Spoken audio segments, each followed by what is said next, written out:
Hello नमस्कार, मी प्रतीक्षा तुम्हा सर्वांचं खूप खूप मनापासून स्वागत करते आपल्या आणखीन एका नवीन व्हिडिओमध्ये। आपल्या चॅनलचं नाव आहे खानदेशी आस्वाद आणि ब्लॉग। मी आज वेगळ्या पद्धतीने बेसन भरून मिरची बनवणार आहे।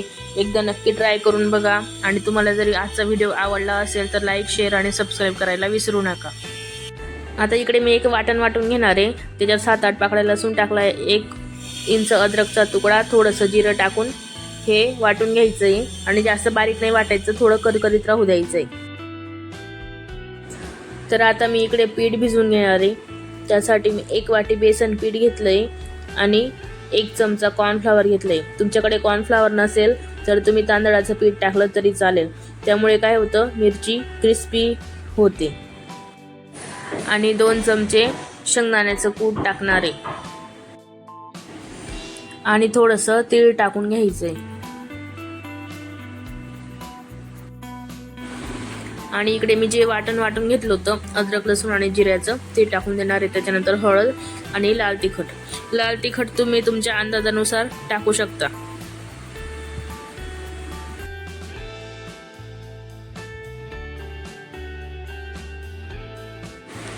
चवीपुरतं मीठ टाकून घ्यायचंय आणि इकडे थोडीशी मी कोथिंबीर टाकली। आता हे सगळे जिन्नस आधी मिक्स करून घ्यायचे, मग त्यानंतर पीठ भिजवून घेणार आहे मी। आणि पीठ भिजवताना लक्षात ठेवायचं पीठ जास्त सैल भिजवायचं नाही, घट्ट भिजवायचं। सैल पीठ भिजवल्यामुळे ते चाळणीतून सगळं पीठ खाली पडतं।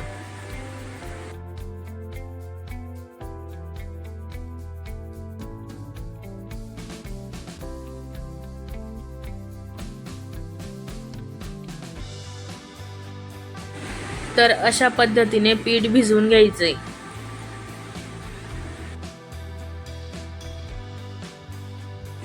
आता मी इकडे मिरच्या कट करून घेणार आहे आणि मिरच्या कापताना मी मिरचीचा टोकाचा भाग आणि देठ कट करून घेते।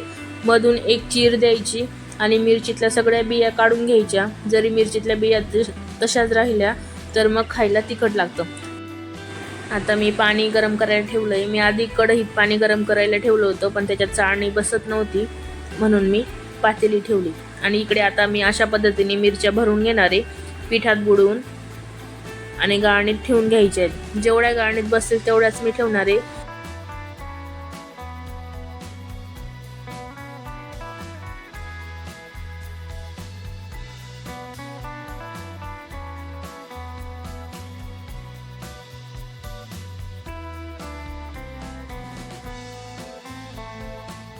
आता इकडे पाणी छान उकळतंय आणि आता मी गाळणी ठेवून घेणार आहे आणि 10 मिनिटासाठी झाकून ठेवायचंय।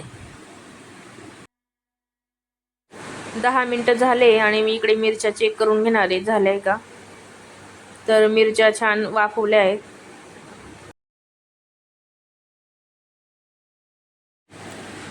मिरच्या थंड झाल्यानंतरच तळून घ्यायच्या आहेत। तर मी आता इकडे मिरच्या तळून घेते।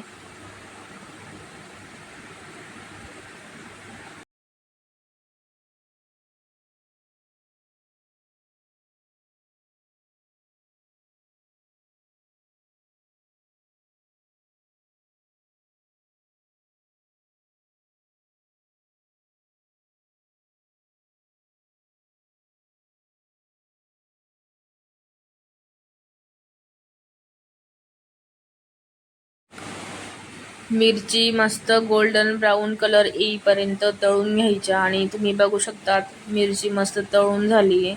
तुम्ही खिचडी सोबत किंवा मग भाकरी चपाती सोबत पण खाऊ शकतात, खूप छान लागतात।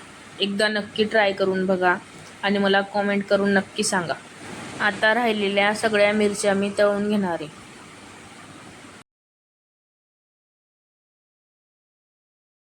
आणि ज्या बारीक 2 मिरच्या मी कापून घेतल्या होत्या त्याची मी मिरचीची भजी बनवून घेणार आहे। त्या मिरच्या मी वाफवल्या नव्हत्या।